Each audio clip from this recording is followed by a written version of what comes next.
आत्मीय भाइयों एवं बहनों प्रणाम।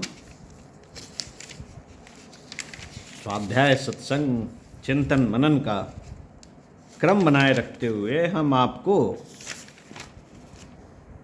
अखंड ज्योति पत्र का माह अप्रैल 2022 से पढ़कर सुना रहे थे। अपनों से अपनी बात विषय था विश्व कल्याण हेतु गायत्री मंत्र का आध्यात्मिक प्रयोग। पिछले वीडियो के क्रम में आपको पढ़कर सुनाते हैं, आइए सुनते हैं।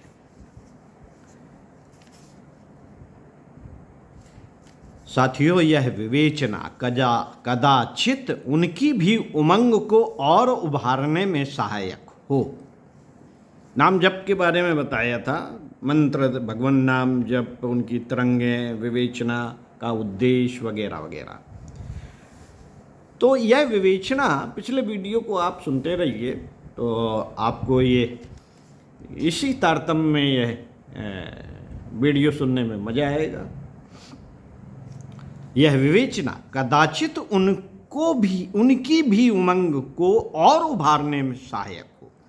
आधार चाहे वैज्ञानिक प्रमाण हो अथवा सहज श्रद्धा भाव हो, काम की बात तो यह है कि मंत्र और भगवान नाम की सामर्थ्य को समझा जाना चाहिए, स्वीकार किया जाना चाहिए। उससे भी बड़ी बात स्वहित में एवं विश्व हित में प्रयोग किया जाना चाहिए।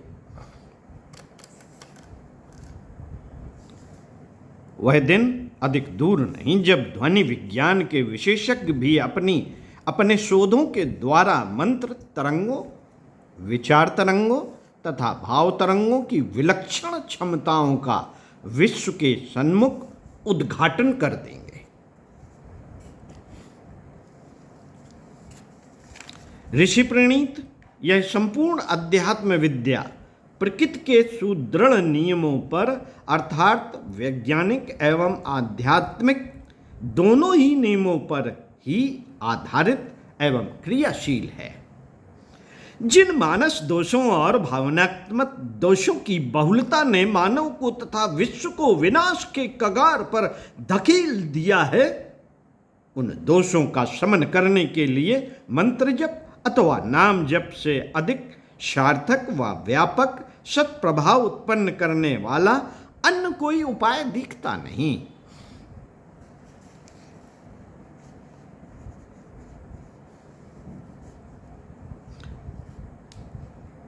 मंत्र व नाम की कल्याणकारी तरंगों में सद्भाव और संकल्प की पीठ पर सवार होकर पूरे विश्व में व्याप्त हो सकने की शक्ति है और मानव मन व हृदय को भेद कर दोषों व विकृतियों को उखाड़ने की क्षमता है। अतः मंत्र व नाम की इन सामर्थ्यों का विश्व कल्याण में उपयोग किया जाना आज की सर्वोच्च आवश्यकता है और प्रत्येक आत्मिक उत्थान के इच्छुक तथा परोपकार भाव संपन्न का कर्तव्य भी।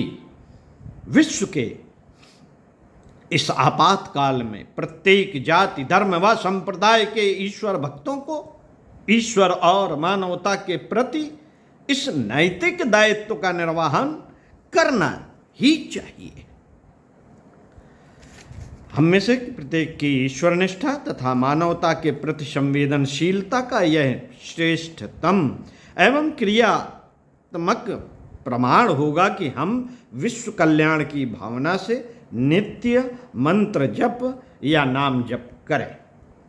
स्पष्ट है कि 5-10 हजार व्यक्तियों के जप से उतनी ऊर्जा उत्पन्न न हो सकेगी जो इस विशाल विश्व में प्रभावी रूप से संव्याप्त हो सके तथा 600 करोड़ की अति विशाल जनसंख्या को सात्विकी भाव के प्रभाव में ला सके। इस कल्याणमयी योजना को क्रियान्वित करने के लिए विशाल संख्यक भावनाशीलों की आवश्यकता है, तभी विश्व वातावरण में आवश्यक ऊर्जा का सतत प्रवाह बना रह सकेगा।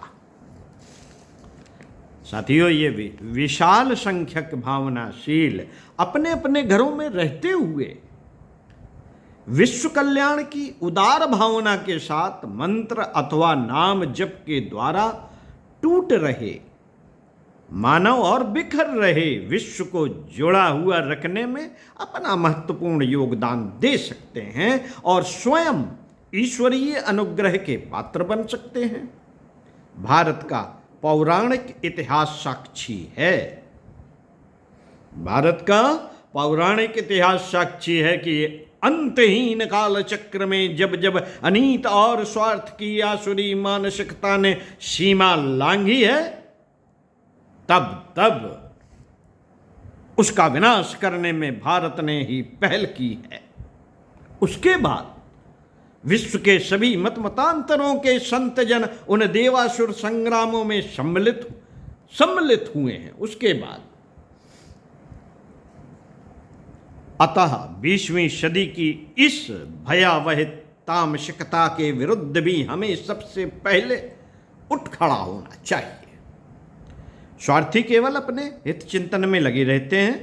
संकीर्ण मनोवृत्ति वाले अपने परिवार के हित चिंतन तक अपनी क्षमता को फैलाते हैं। उदार व्यक्ति समाज व राष्ट्र तक अपने हित चिंतन का विस्तार करते हैं। किंतु जिनकी यह श्रद्धा और मान्यता होती है कि मानव सेवा ईश्वर की सर्वश्रेष्ठतम उपासना है, वे सत तत्व से जुड़े सज्जन अपनी चेतना का एक अंश विश्व कल्याण में भी अर्पित किया करते हैं।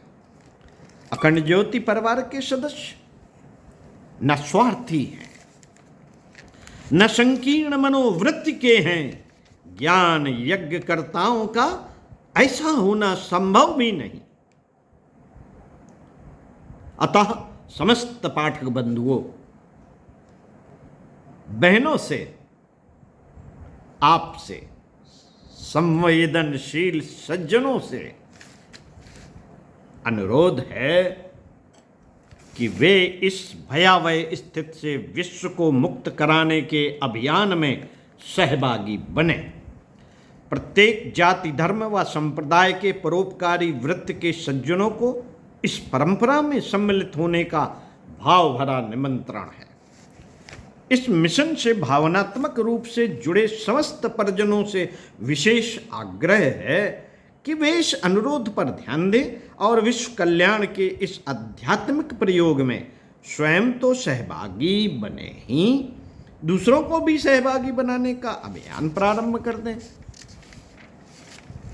जिस विचार एवं भावना से प्रेरित होकर व्यक्ति कर्म करता है, उसके प्रभाव दूसरों तक बाद में पहुंचते हैं। सबसे पहले तो वह उस कर्ता पर ही अपना असर पहुंचाते हैं। प्रकाश को उल्टा फेंककर हीरा दूसरों की आंखों को बाद में चांद आता है। पहले वह स्वयं ही भीतर बाहर से प्रकाशित हो जाता है। भूखे व असमर्थ को दिया गया भोजन उसके पेट में बाद में पहुंचता और उसे तृप्त करता है। पहले वह दाता को ही आत्म तृप्त की अनुभूति से विभूषित कर देता है। हम जो कुछ भी दूसरों के लिए करते हैं, उसका परिणाम पहले हम ही पाते हैं। यह प्रकृति का नियम है जो कभी नहीं टलता। अतः विश्व कल्याण की भावना से संवेदनशील सज्जनों, अखंड ज्योति के पाठकों तथा परिजनों द्वारा किया गया जप पहले उनका ही कल्याण करेगा और विश्व भी लाभान्वित होगा। मित्रों, इस प्रकार आत्म कल्याण और विश्व कल्याण दोनों एक साथ सधेंगे। किस मंत्र का भगवन नाम का जप करें, यह प्रश्न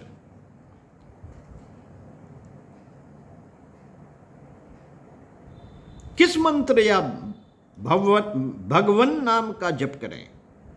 यह मिशन गायत्री मंत्र की छत्र छाया में पला बड़ा और सक्षम हुआ है। पिछले अनेक वर्षों से वह इसी मंत्र का प्रचार व प्रसार कर रहा है। आज वह मंत्र महामंत्र विश्व के करोड़ों व्यक्तियों द्वारा जपा जा रहा है।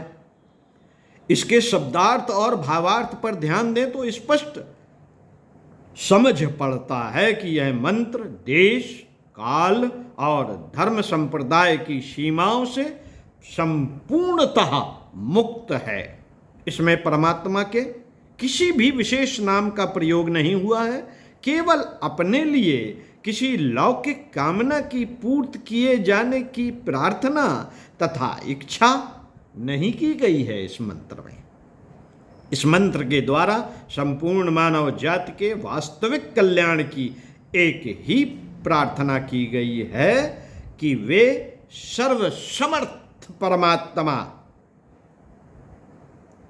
हम सबकी बुद्धि को सन्मार्ग पर चलने के लिए प्रेरित करें।